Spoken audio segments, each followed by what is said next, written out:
bem, mas isso se agrava com o tempo da fábrica, com o relógio da fábrica. E hoje em dia, nos últimos 20, 30 anos, vem se agravando ainda mais com um outro fator de esvaziamento do presente, da experiência vivida, que é esse mecanismo internacional de precificação de mercadorias que, portanto, vamos dizer assim, elas recebem o seu preço no mercado internacional, né? São as chamadas commodities, né? Essa palavra commodity que significa em inglês mercadoria.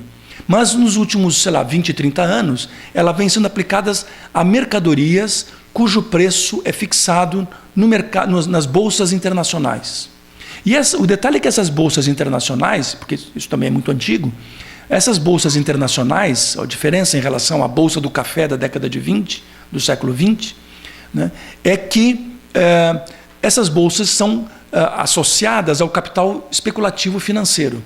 Elas servem como o mercado imobiliário americano. Elas têm que ter um produto real, né, sobre o qual se possa lastrear a especulação. Então, o que acontece justamente é que essas mercadorias, essas commodities, justamente, elas estão associadas a um tipo de especulação, a um tipo de formação de preço que não tem a ver com o valor presente delas, mas que tem a ver com um valor futuro. Mas um valor futuro que ninguém também pode completamente... um gato preto. Isso.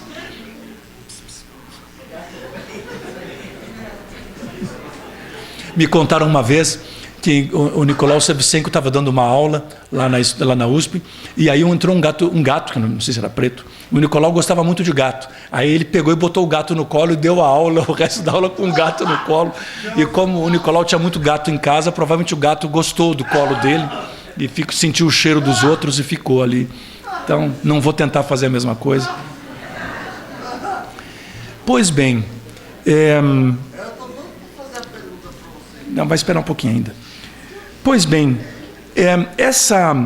esse sistema todo faz com que, então, seja um futuro, mas um futuro que está determinado pela especulação. Portanto, não é um futuro garantido.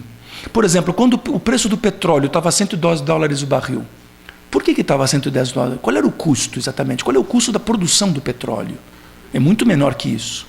Tanto que os árabes estavam fazendo uma guerra de preços com os americanos. Então, a gente calcula, pelo que os americanos estavam dizendo, que quando o preço caiu uns 27, $28 o barril, lá no começo agora deste ano, isso afetou os americanos. Mas não afetou os árabes, porque eles têm um custo de produção mais baixo. Então, possivelmente, os árabes têm alguma coisa como $15 o barril e os americanos 25. Então, aquele preço de 28 estava chegando muito perto dos custos. O lucro estava... Mas não dá para saber muito. Então, porque isso não conta, isso não interessa. O que interessa é a projeção de como vai ser a demanda futura e a oferta futura. Por isso que quando descobrem mais um poço de petróleo, o preço cai, porque então vai ter petróleo para todo mundo daqui a 40 anos. Então, mas se não tem preço, então não vai ter. Então o preço futuro vai subir, por isso o preço presente já sobe. E as pessoas especulam com tudo. E grande parte do que aconteceu com o Brasil, inclusive, a partir de 2013, foi que os americanos começaram a prometer que iam subir os juros nos Estados Unidos, uma novela engraçadíssima. Eles primeiro prometeram durante quase 2 anos que iam subir os juros e não subiam. Quando eles estavam perdendo a credibilidade, agora no final de 2015, eles então subiram finalmente a taxa de juros em 0,5%. Né? Porque senão subissem, eles iam perder a credibilidade, porque eles vinham prometendo. E por causa disso, o mundo inteiro estava especulando não mais em ferro, em soja, em petróleo, estava especulando em dólar, comprando. Então todo mundo corre para o mercado americano, com isso os americanos ficam bem. Né? Mas chega uma hora que eles têm que subir um pouco os juros, então eles subiram. E aí eles prometeram, né, todo mundo achou que, os grandes analistas de mercado, que os juros americanos iam subir 4 vezes ao longo de 2016. Passou o primeiro semestre e não subiu nenhuma vez. Aí a promessa é que logo que em agosto já ia subir o juro, não subiu. Então estão dizendo que talvez em outubro, mais provavelmente em dezembro, e talvez não suba. Mas eles estão jogando com essa especulação, e as pessoas compram dólares se preparam. Ou seja, todos esses mercados, né, são mercados ilusórios, fictícios, já dizia o Marx. Isso tem a ver com o fetiche, com o feitiço da mercadoria, com o feitiço do capital financeiro. Obrigado, Cadu. Não, tá bom, Cadu, obrigado. Deixa para daqui a pouco a tua questão. Pois, a gente tem um esvaziamento do presente em função também disso. Sempre uma projeção de um futuro que não acontece, né? Tipo assim, o deserto dos tártaros, né? O romance. Os tártaros nunca chegam, né? E eles ficam se preparando para a guerra o tempo inteiro. Então, a gente está se preparando constantemente para um futuro que não chega, né? E, em função disso, mudam constantemente as expectativas. E por isso que o atual governo que se colocou no Brasil, ele está justamente dizendo que está jogando sempre em cima de expectativas, né? As expectativas estão mudando, teriam mudado, já estão mudando, e isso vai mudar o Brasil, pelo jogo justamente da importância das expectativas, que diluem o presente, né? A vivência, a experiência do presente e do passado. Enfim, eu queria passar a seguir por uma questão aqui de... enfim, de ordem aqui do meu pensamento, justamente para algumas citações de um segundo autor, de quem todo mundo gosta muito, e eu sei que o Cadu agora vai se manifestar de novo, né, que é o Walter Benjamin.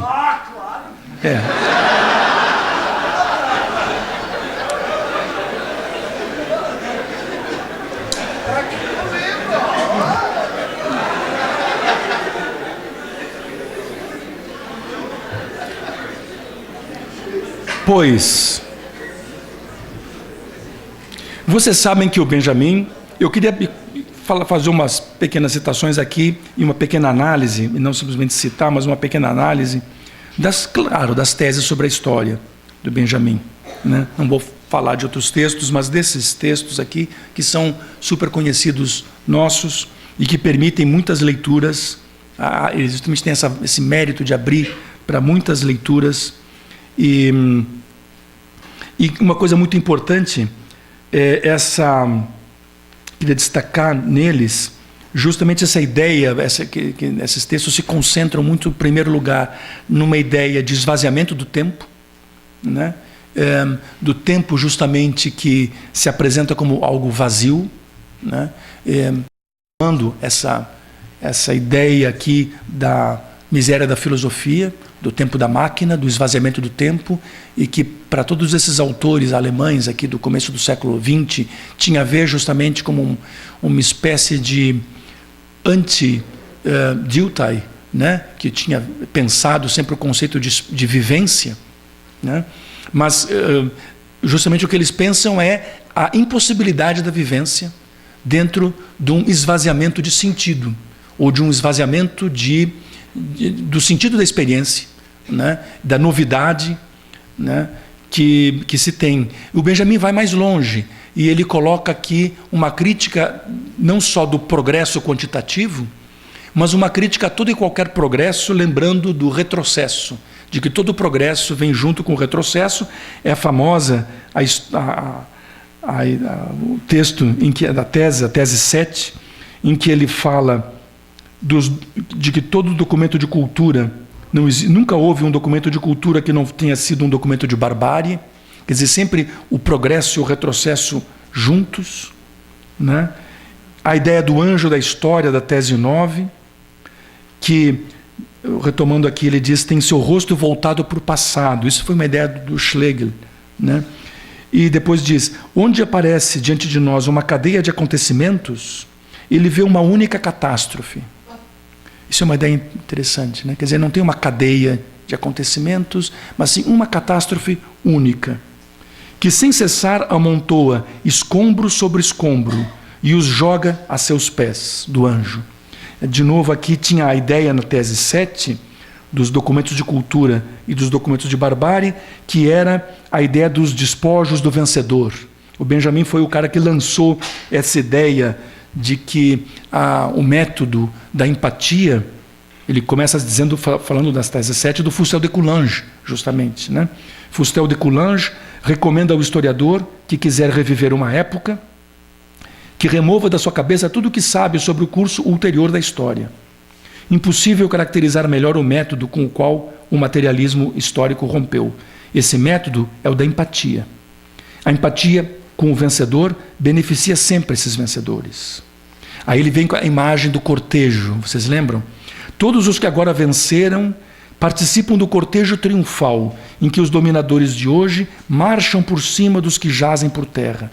Os despojos são levados no cortejo como sempre. Chamamo-los de bens culturais. Bom, quer dizer, o cortejo, a ideia é que é de um triunfo romano clássico, é o que pelo menos eu percebo aqui e vejo. Quer dizer, os romanos faziam isso, né?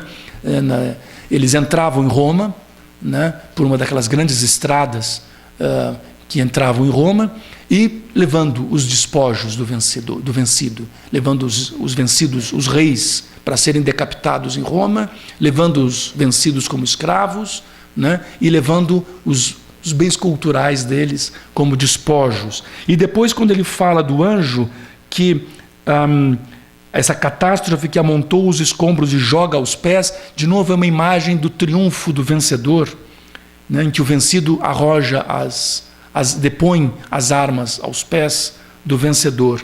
Mas então sempre o progresso e o retrocesso são os dois lados da mesma medalha, né? Então não se tem nunca um progresso que não tenha sido retrocesso, e essa é a característica do mundo capitalista. Mas aí contra isso, contra essa ideia do contínuo, que é o que ele está trabalhando, do curso, da cadeia de acontecimentos, em vez da cadeia de acontecimentos, vem a ideia do calendário como condensador de tempo. Isso é uma ideia interessante, né? Algumas traduções aqui falam de acelerador do tempo, mas não, o melhor é condensador de tempo mesmo. Então, é um momento em que o tempo se sintetiza, ele se condensa, né? E é justamente o que ele está pensando a seguir como o tempo do calendário, o tempo da rememoração, e ele acrescenta que são os monumentos de uma consciência histórica da qual não parece haver mais traço na Europa há pelo menos 100 anos. Ou seja, ele está escrevendo esse texto em 1940, e, portanto, 100 anos fazia que não tem mais essa consciência histórica como havia. Então, e ele fala um famoso caso que eu quero ler, vocês devem se lembrar desse final, aqui da tese 15, e ele diz, na Revolução de Julho, que é a Revolução de 1830, né, que levou o Luís Felipe de Orleans ao poder. Então, na Revolução de Julho, ocorreu ainda um incidente em que essa consciência se manifestou. Quando chegou a noite do primeiro dia de luta, aconteceu que em vários lugares de Paris, ao mesmo tempo e independentemente, foram disparados tiros contra os relógios das torres. Uma testemunha ocular, que talvez deva a rima à sua intuição divinatória, escreveu, aí vem uma poesia francesa, um verso, né, desse autor francês que o Benjamin está citando, e que rima a torre com o dia, a tour com o jour, por isso a ideia de rima, a ideia de novos Josués, né? Então, quem diria, quem acreditaria que, talvez irritados contra a hora, os novos Josués, ao pé de cada torre, atiraram sobre os relógios, né, para parar o dia. Isso, o Josué da Bíblia, né, o patriarca que então herdou a tarefa de Moisés, né? Então Moisés tirou o povo escolhido do Egito, mas esse povo, por punição por eles terem adorado o bezerro de ouro, ficou vagando durante 40 anos no deserto. E Moisés morreu no processo, como se diz, como dizem os americanos, on the process, né? E aí então o Josué levou esse povo, e aí o Josué então atacou as cidades palestinas, né? Numa delas, justamente, os judeus estavam vencendo, mas o dia estava acabando, e se eles tivessem que parar a batalha, possivelmente eles não ganhassem a batalha no dia seguinte. Então Josué pediu e Deus parou o tempo. Deus parou o sol no céu. E aí então eles concluíram a batalha e derrotaram os palestinos, os filisteus, como se quiser traduzir, derrotaram os palestinos e conquistaram então a batalha. Então, ou seja, o jogo aqui entre o dia e o relógio da torre. O relógio da torre que marca a hora, que marca o tempo, como naquela primeira citação lá do Marx, o tempo é tudo, o homem não é mais nada. O tempo é o homem é a personificação do tempo, a hora por hora, jornada por jornada, sempre um tempo igual, né? E cada vez mais esvaziado contra o tempo do acontecimento. E isso abre o caminho justamente para se pensar aqui, como na tese 16, em seguida ele diz: o materialista histórico não pode renunciar ao conceito de um presente no qual o tempo estanca e fica imobilizado. Um tempo que não é de transição. E na tese 17 ele diz que enquanto o historicismo tem um processo, método aditivo, né, de preencher os fatos, convoca a massa dos fatos para preencher o tempo vazio e homogêneo, a historiografia materialista tem como fundamento um princípio construtivo. Então, ao pensar, pertence não só ao movimento dos pensamentos, mas também à sua imobilização, onde o pensamento subitamente para, uma constelação saturada de tensões, que é isso, é esse tempo condensado, oposto do tempo... Quer dizer, e não é um tempo condensado que o historiador escolhe, é um tempo que se produz na própria realidade, e que é o tempo que se impõe ao historiador como tempo a ser escolhido, né? Então, esse tempo, onde o pensamento subitamente para numa constelação saturada de tensões, ela lhe transmite um choque, mediante o qual ela se cristaliza como uma mônada, um tempo fechado, um instante que é fechado em si mesmo. O materialista histórico se aproxima de um objeto único e exclusivamente quando este se lhe confronta como mônada. Nessa estrutura, ele reconhece o sinal de uma imobilização messiânica do acontecer. Ou, dito de outro modo, porque essa questão do messianismo no Benjamin é muito sempre debatida, ou, dito de outro modo, uma oportunidade revolucionária na luta por um passado oprimido.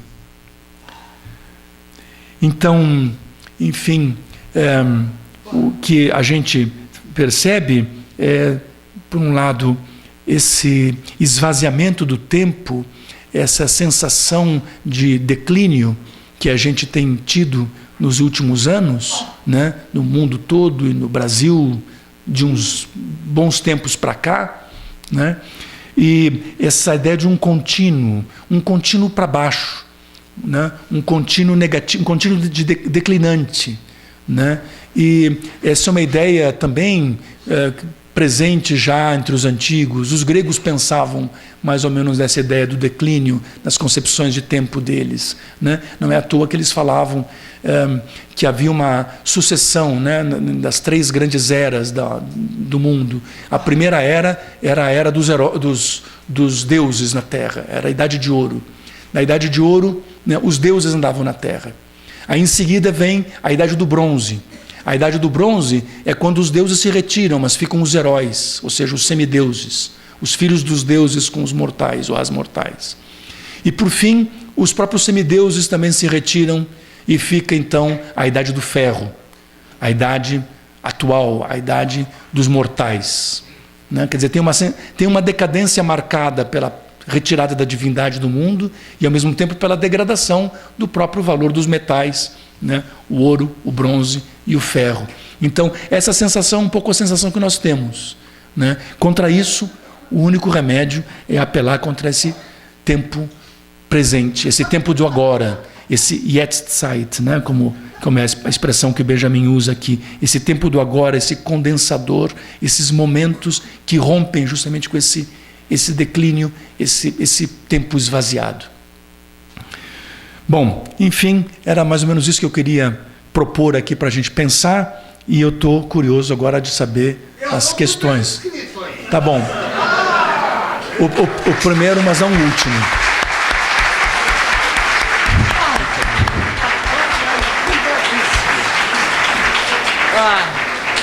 Primeiro, é uma satisfação, assim, ter um colega como o Grespon, que eu aprendi demos lá... demos um curso na Argentina em 2008, né? E aí, pois, tudo bem, fetichismo da mercadoria, essas coisas eu sabia. Quer dizer, o tomo 1 do Capital eu sabia, já tinha lido direitinho. Aí o rapaz sugeriu 3 capítulos do tomo 3 falando do inexorável. Nem é mística, que é o chamado capital financeiro, que é onde o Marx vai justamente tratar no Capital, lá do capital financeiro, que para o Marx é très simple, é bem simples. C'est le fétichisme par excellence. Quer dizer, é o fetichismo por excelência, né?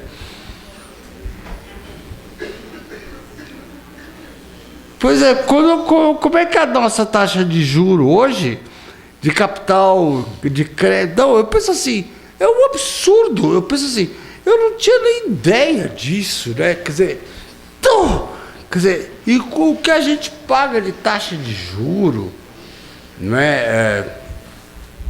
E mais, o que sempre me assombrou do Marx, o 18 Brumário, quando ele repete o Hegel, o movimento pendular da história, que a história se repete uma vez como tragédia e outra vez como farsa. A pergunta, Cadu. E o que nós temos tendo hoje, essa farsa parlamentar. Não, e é isso que eu estou querendo perguntar pro Grespan, diante dessa farsa, não é? E mais do que isso, pior ainda,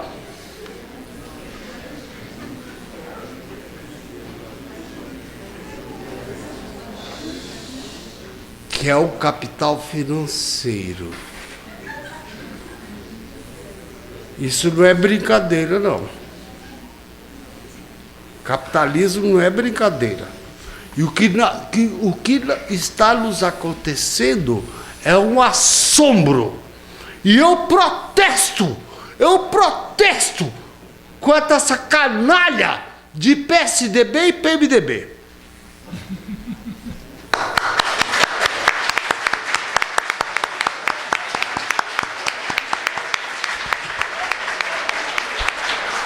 Bom,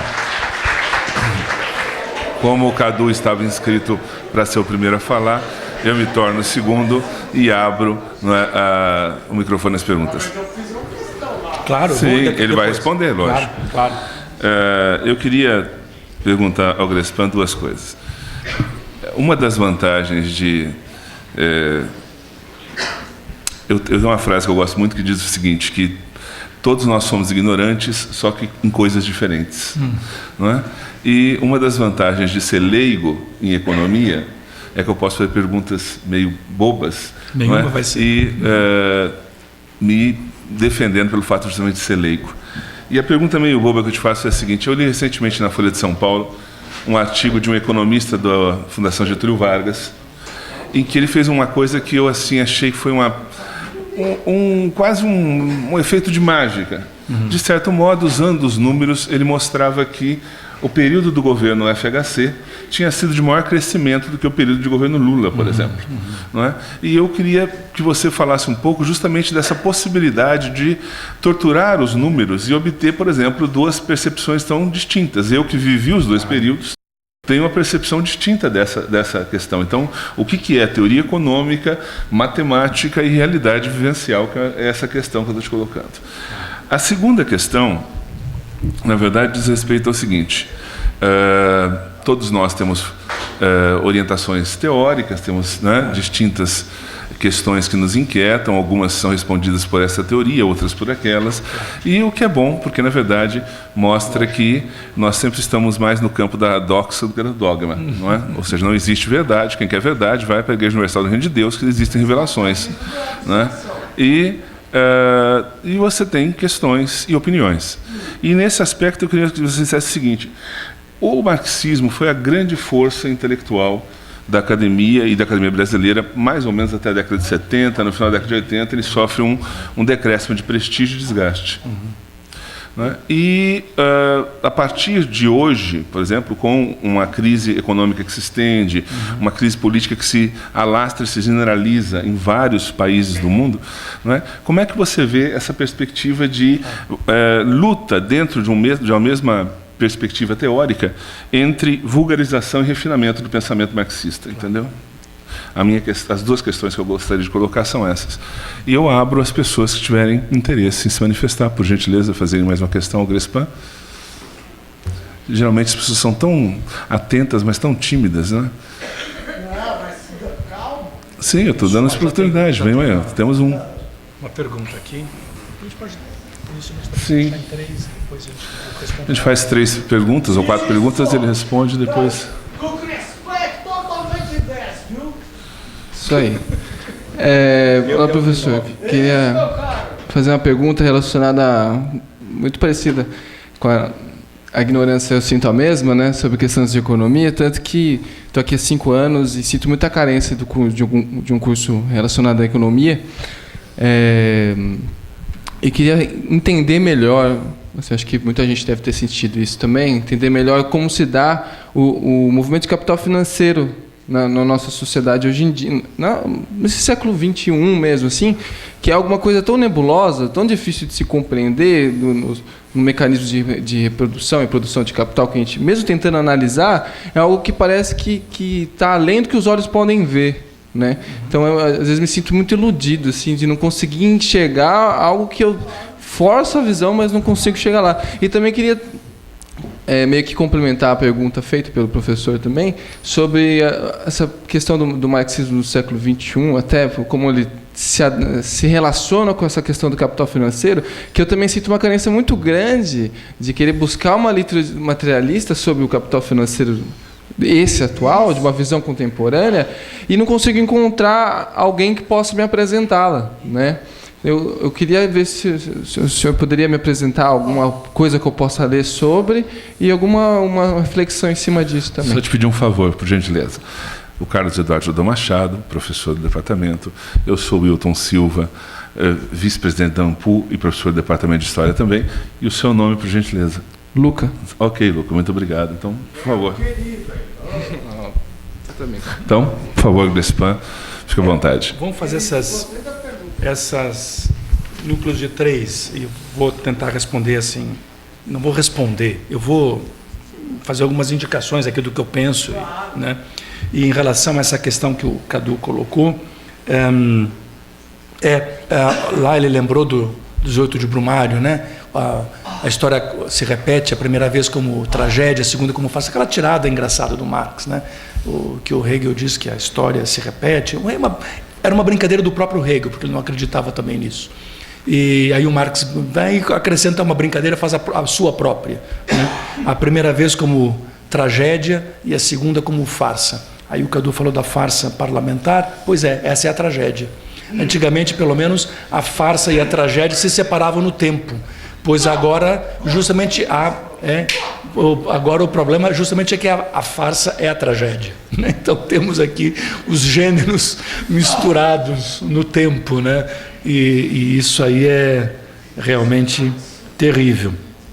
Agora, essa questão aqui é muito interessante, a questão do quem cresceu mais, né? FHC ou Lula? O Lula queria muito isso, queria um crescimento maior do que o crescimento do FHC. Ele acabou conseguindo, de acordo com os parâmetros dos cálculos dos anos 90, porque toda a questão é quando é que se começa a fazer o cálculo, como é que se calcula. Eu estava lendo um artigo interessante na revista essa que o Marx gostava de ler também, já existia no tempo dele, imaginem, essa The Economist, né?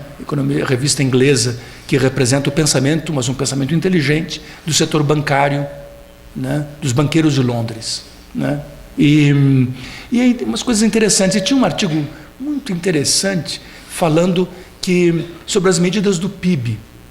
Então, que o pessoal adora essa questão do PIB, né? O PIB cresceu, diminuiu, como é que cresce, como é que diminui. Eles dizendo, o PIB ele é calculado sempre em função de certos parâmetros. E isso é uma questão interessante. Isso já funciona na contabilidade privada, inclusive, né? Um dos problemas quando teve essas falências lá no ano 2000, da Enron e outras, os caras estavam dizendo, mas então houve uma coisa fraudulenta. Essas empresas fizeram uma fraude, enganaram os próprios investidores, os próprios acionistas, dizendo que iam ter lucro e estavam tendo prejuízo. E o que se abriu nos Estados Unidos foi um debate na época, que depois foi abafado, né, ou foi simplesmente superado pelos outros acontecimentos, sobre a contabilidade. E dizer justamente, bom, mas quais são os padrões contábeis, então? Vamos discutir contabilidade. E aí essa questão é interessante. Então, no curso lá de economia, eu fiz uns 2, 3 semestres, né, que foi contabilidade, que foi interessante, que era o seguinte, ficou muito claro para mim, eu me lembro de muito pouca coisa, faz muito tempo, mas o que eu me lembro, que eu fiquei na cabeça, é que é um problema, não é quantitativo, é um problema qualitativo. Contas privadas e contas nacionais, é um problema qualitativo, porque a quantidade é muito fácil, você tem que somar, é a aritmética mais simples do mundo, adição e subtração, coisa que pelo menos eu me lembro que eu aprendi no primeiro ou segundo ano primário. Então é muito simples. O problema todo é o que é o quê. Porque conforme o jeito que se olha é uma receita, conforme se olha é uma despesa. E essa é a grande sagacidade dos contadores. E não só dos contadores das empresas, da Enron e outros, como das contas nacionais. E o The Economist estava dizendo, você fixa o padrão, mas esse padrão tem a ver com vários pesos. O peso da agricultura, então o PIB vai ser calculado, só que tem que dar o peso. A agricultura vale 30%, o setor industrial vale mais 30% e o setor de serviços 40%. 10 anos depois, mudou a relação.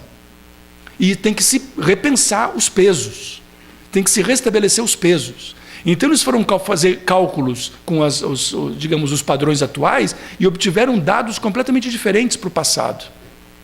A mesma coisa, um debate em torno, por exemplo, do famoso ciclo de Kondratiev, que foi aquele estatístico russo, né, da década de 20 e 30, que fez os cálculos e fez os grandes ciclos de ondas longas. Isso impressionou muitos marxistas, né, durante muito tempo, e o debate das ondas longas, porque faz um super sentido, é legal aquilo ali. Então, o primeiro grande ciclo, são ciclos de 50 anos, começa no finzinho do século XVIII na Inglaterra e vai até a década de 30, 40, aí começa o segundo ciclo que vai até a década de 90, e o terceiro, putz, dá tudo direitinho, o Kondratiev batendo. Se fosse assim, o Kondratiev novo tinha que ter começado na década de 90, do século XX. Então, o grande Kondratiev, que começou na época então, a Grande Depressão foi o final de um dos ciclos, na década de 30, e o pós-Segunda Guerra foi o novo Kondratiev, que se esgota entre os anos 70 e 80. Então, nos anos 90, tinha que ter começado um novo ciclo. E teve gente que achou que a informática e a entrada da China no mercado era o começo, só que está aí a crise. Portanto, é a brincadeira que eu costumo fazer também, assim, o Kondratiev faltou ao encontro. Né? Ainda não começou, está faltando ao encontro. Moral da história, eu li uma vez, lendo sobre isso, um texto de um estatístico, também marxista, holandês, chamado Van Parijs, que mostra o seguinte, é que o Kondratiev escolheu aqueles parâmetros. Se ele tivesse escolhido outros parâmetros, e a questão é uma decisão, não é uma decisão arbitrária, mas é uma decisão de historiador, escolhe outros parâmetros, ele tinha tido outros ciclos, ou de repente nenhum ciclo. Que, aliás, é a tese que me agrada mais. Né? Nem curto prazo, nem longo prazo, as coisas se mexem, mas de uma maneira imprevisível. Né? E aí pegando um pouco da tua questão do marxismo hoje, justamente é isso. Acho que fez muito bem para o marxismo, em primeiro lugar, ter sido colocado em xeque, como foi colocado pelas novas tendências historiográficas e filosóficas e sociológicas dos anos 70, 80, e depois ter sido colocado em xeque pelos acontecimentos históricos, com a queda do Muro de Berlim. Porque, tem gente que ainda fica lá de viúva do Partido Comunista e aquela coisa toda que não se conforma, né? Então tinha uma amiga que fazia a brincadeira, dizia que o lema de muita gente era doe um tijolinho para reconstruir o muro de Berlim, né? Então, uma coisa assim. Quer dizer, na verdade o que isso permitiu foi um arejamento muito grande, uma desvinculação, quer dizer, o que transformava o pensamento, digamos, as possibilidades de desenvolver coisas que o Marx escreveu e dizer, não, nesse ponto ele errou, aqui ele acertou, ou mais do que acertou e errou. A questão é, o que a gente pode ainda, o que tem de instigante ainda ali, o que tem de vivo e de instigante que pode ser fértil para se entender o presente, né? E o que travava tudo isso e dogmatizava isso era, digamos, uma certa visão de mundo cristalizada nos grandes partidos políticos dominantes num pedaço do mundo e tudo isso. Então, o que aconteceu depois, da década de 90 e principalmente nos últimos tempos, é que a crise veio, a crise trouxe a discussão do Marx de volta, né, pelo menos no campo da história econômica, e só que não dá para voltar a roda da história para trás como se então não tivesse acontecido o que aconteceu tudo. Ao contrário, é interessante liberar justamente desse dogmatismo e fazer uma discussão, digamos, de Marx como se faz de qualquer outro pensador, né? E ver o que tem de interessante ali. E justamente a vulgarização, bom, vulgarização é complicado mesmo, porque muita gente vai ter um entendimento vulgar sobre qualquer coisa, né? Independente vamos dizer assim, independente da posição que seja. Então, em qualquer matriz, qualquer paradigma, né, vamos dizer assim, teórico tem lá suas vulgarizações. Mas o pior é essa outra questão da dogmatização, né? E aí os refinamentos possíveis hoje em dia são justamente esses. E o que está se fazendo em grande parte, por exemplo, são marxistas refinados que estão estudando fenômenos fundamentais do mundo atual. Um dos grandes exemplos aí é o David Harvey, né, que é um inglês que mora nos Estados Unidos e que estuda a urbanização contemporânea, né, e a partir justamente dessa relação do capital financeiro com o capital imobiliário. E isso é uma coisa que está lá na seção 5ª do livro 3 do Capital, na seção 5ª e 6ª. Quer dizer, é interessante que o Marx trata do capital financeiro e depois ele vai tratar da renda da terra e falar da terra especificamente. E não é por acaso que ele faz essa ordem. Ele deixou o livro 3 muito em aberto, a gente sabe, né, que ele não deu... Em algumas sessões ele estava muito longe de sequer fazer uma redação, quanto mais uma redação final. Mesmo assim, a estrutura do livro, a ordem das sessões, dos capítulos, foi muito bem pensada por ele. E é interessante que ele trata da questão da terra depois de tratar da questão do capital financeiro, e onde aparece o conceito de capital fictício, que hoje em dia está sendo muito forte, muito retomado. E tem toda uma leitura também, outro autor importante aí é o Frederick Jameson, né, que está fazendo uma leitura importante também, que tem a ver com o capital financeiro, com a representação, com a ficcionalização. A ideia agora do fetiche, como o Cadu tinha falado, não é o fetiche da mercadoria, é a coisa mais simples, é a forma mais simples dele. Aí ele vai assumindo formas cada vez mais complexas, em que a ilusão é real. As fantasmagorias de que o Marx falava, que o Benjamin retoma, fantasmagorias são fantasmagorias reais, são fantasmas que de fato matam, né? Não são fantasmas que a gente acende a luz, como dizia o Churchill, né? Você acende a luz e ele desaparece. São fantasmas reais, né? Então, para responder a questão que o Luca tinha também colocado, eu vou ler um trechozinho que eu não tinha lido do Capital, em que o Marx está falando da renda da terra. Ele está falando justamente de por que a terra nua, né, ou seja, independente dos benefícios que se possam ter construído na terra, que então se foram feitos com trabalho, por que a própria terra nua tem valor? Ou melhor, tem preço? Ou seja, a terra, especialmente a terra nua, claro, não é um produto do trabalho humano. Se o cara botou uma cerca, fez uma ponte, fez um canal de irrigação, bom, isso é trabalho humano. Mas já a terra nua, ou certos componentes, por exemplo, da renda imobiliária urbana, lá, coisas do Harvey. Então, por exemplo, por que um terreno que tem vista, tem um preço maior que um terreno que não tem vista. Ou que tem um acesso mais fácil, etc. Por que ele tem um preço maior? Se o trabalho humano para fazer isso aí é idêntico. E é engraçado, lá nessa seção 6ª lá da Renda da Terra do livro 3, o Marx dá um exemplo que ficou, nos últimos tempos, muito atual. No tempo dele, até recentemente, não era muito atual, mas ficou muito atual agora, que é o exemplo do vinho.